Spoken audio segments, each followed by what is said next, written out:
আজ আমরা চলে এসেছি ইতিহাস আর আধ্যাত্মিকতার শহর বাগেরহাটে। এখানে অবস্থিত হযরত খান জাহান আলী রহমতুল্লাহ মাজার, যিনি এই অঞ্চলে ইসলাম প্রচার ও নগর গঠনে অসামান্য ভূমিকা রেখেছিলেন। মাজারটি আজও ধর্মপরায়ণ মানুষের গভীর শ্রদ্ধার কেন্দ্র। এর পাশে রয়েছে ইউনেস্কো স্বীকৃত ঐতিহ্যবাহী ৬০ গম্বুজ মসজিদ। ইতিহাস, স্থাপত্য আর বিশ্বাস সব মিলিয়ে আজকের ব্লগে বাগেরহাটের এই দুই গৌরবময় স্থানের গল্পই আপনাদের সামনে তুলে ধরব। আমরা এখন চলে আসলাম এম খানের ভিতরে চলে যাচ্ছি।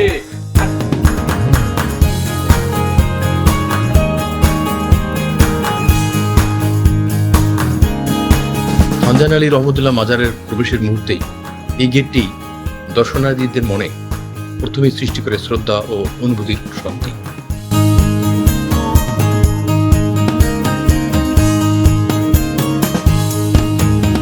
পঞ্চদশ শতকে দক্ষিণ বাংলার বিস্তীর্ণ এই জনপদ ছিল জঙ্গল ও জলাভূমিতে ঘেরা।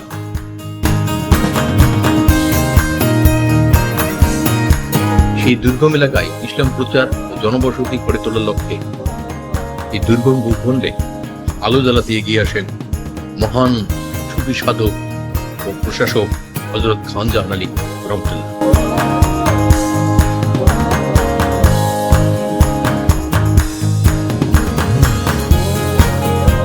তিনি শুধু একজন ধর্ম প্রচারকই নন, দূরদর্শী প্রশাসক ও নগর নির্মাতা হিসেবেও ইতিহাসে পরিচিত ছিলেন।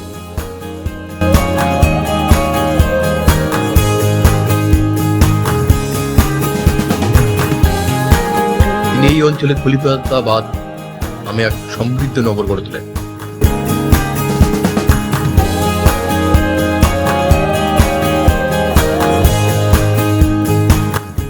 মানুষের বসবাসের জন্য কূপ, দিঘি, রাস্তা, মসজিদ নির্মাণ করেন। এর মধ্যে সবচেয়ে বিখ্যাত হল ৬০ গম্বুজ মসজিদ ও খান জাহান আলী দিঘি। কথিত আছে, বাঘের উপদ্রব থেকে মানুষকে রক্ষা করে তিনি এই অঞ্চলকে নিরাপদ বসবাসের স্থান হিসেবে গড়ে তুলেছিলেন। আর সেই বাঘের অঞ্চল থেকেই নাকি বাগেরহাটে নামের উৎপত্তি হয়েছে। ১৯৫৯ খ্রিস্টাব্দে তার ইন্তেকালের পর এখানে গড়ে ওঠে খান জাহান আলী রহমতুল্লাহ মাজার। শত শত বছর ধরে আজও দূরান্ত থেকে মানুষ এখানে আসে তাদের আশা পূরণের আশায়।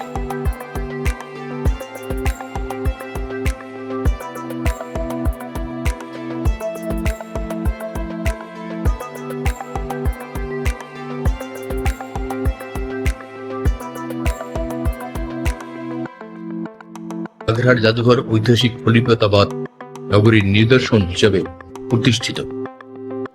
বাগেরহাটের ইতিহাস ও ঐতিহ্য জানার জন্য এটি একটি গুরুত্বপূর্ণ স্থান।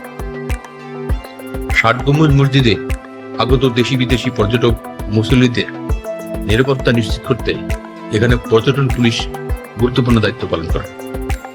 তারা সার্বক্ষণিক টহল দিয়ে ভিড় নিয়ন্ত্রণ করে, সন্দেহজনক কার্যকলাপ পর্যবেক্ষণ এবং যে কোনো অনাকাঙ্ক্ষিত পরিস্থিতিতে দ্রুত ব্যবস্থা নেয়।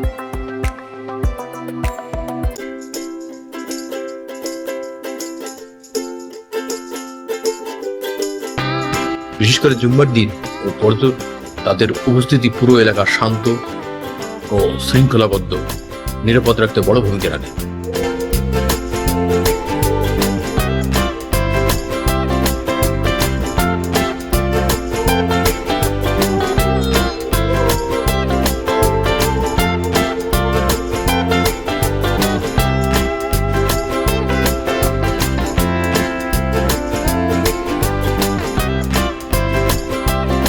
হযরত খান জাহান আলী রহমতুল্লাহ প্রতিষ্ঠা করেন ঐতিহাসিক নগর খলিফাবাদ।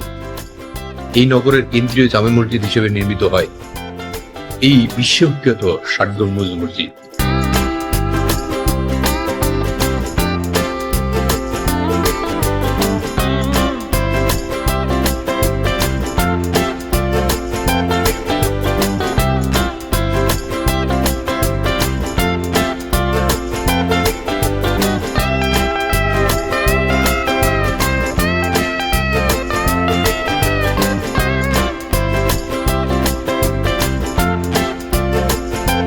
মসজিদটি নির্মিত হয় প্রায় 1442 থেকে 1459 খ্রিস্টাব্দের মধ্যে।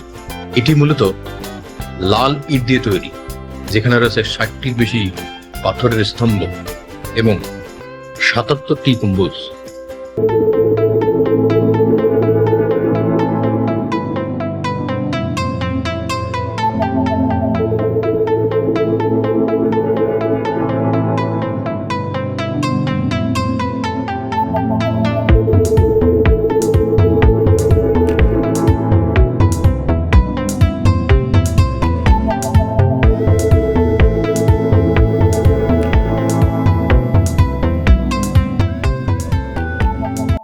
নামের সঙ্গে 60 যুক্ত থাকলেও গম্বুজদের সংখ্যা বেশি। তৎকালীন সময়ে বড় মসজিদ বোঝাতে 60 শব্দটি ব্যবহৃত হতো বলেই এমন নামকরণ করা হয়েছে।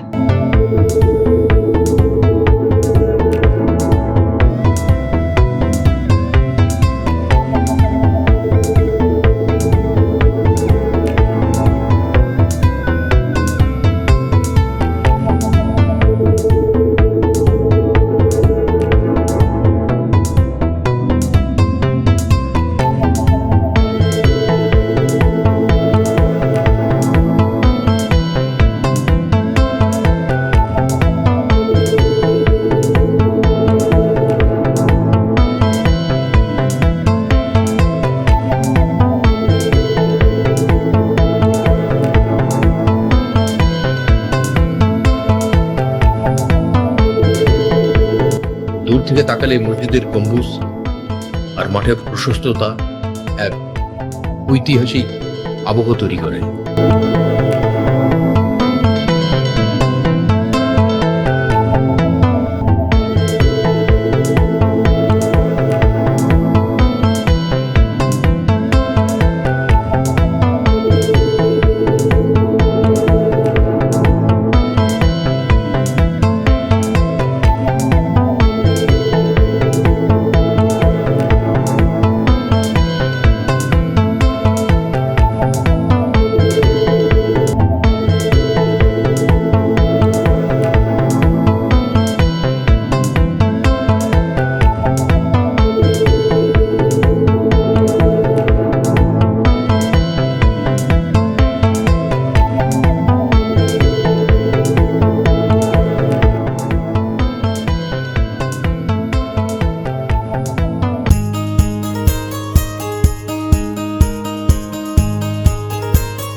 মসজিদের বাইরে থেকেই দেখা যায় সারিবদ্ধ স্তম্ভ, পুরু দেয়াল ও মিনার। মসজিদের সামনে রয়েছে এক বিস্তীর্ণ খোলা মাঠ, আর প্রসাদিত করা সবুজ সেই মাঠে শুধু সৌন্দর্যই বাড়ায় না, বরং বড় জামাতে মুসল্লিদের সমবেত হওয়ার জন্য উপযোগী স্থান হিসেবে কাজ করে।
শুক্রবারের দৃশ্য এখানে আরো ভিন্ন।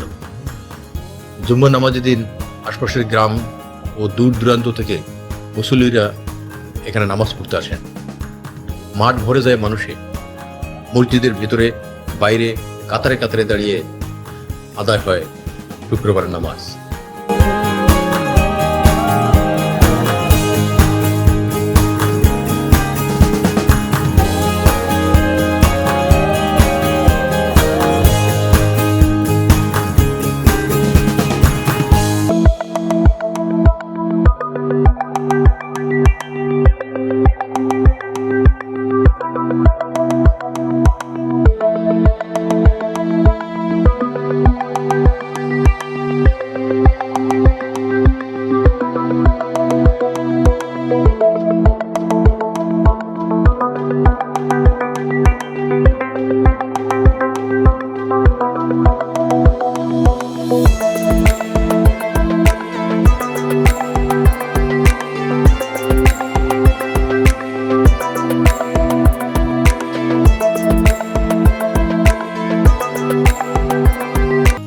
এর স্থাপত্য গুরুত্ব ও ঐতিহাসিক মূল্য বিবেচনায় 1985 সালে ইউনেস্কো 60 গম্বুজ মসজিদকে বিশ্ব ঐতিহ্য ওয়ার্ল্ড হেরিটেজ সাইট হিসেবে ঘোষণা করে। এটি শুধু একটি ধর্মীয় স্থাপনা নয়, বরং মধ্যযুগীয় মুসলিম স্থাপত্য। আজও বিশ্বের বিভিন্ন দেশ থেকে গবেষক, পর্যটক ও স্থাপত্যবিদরা এই মসজিদ দেখতে আসেন। ইট, গম্বুজ ও স্তম্ভের এই অসাধারণ সমন্বয় 60 গম্বুজ মসজিদকে দিয়েছে বিশ্ব রেকর্ডের মর্যাদা ও চিরকালীন গৌরব।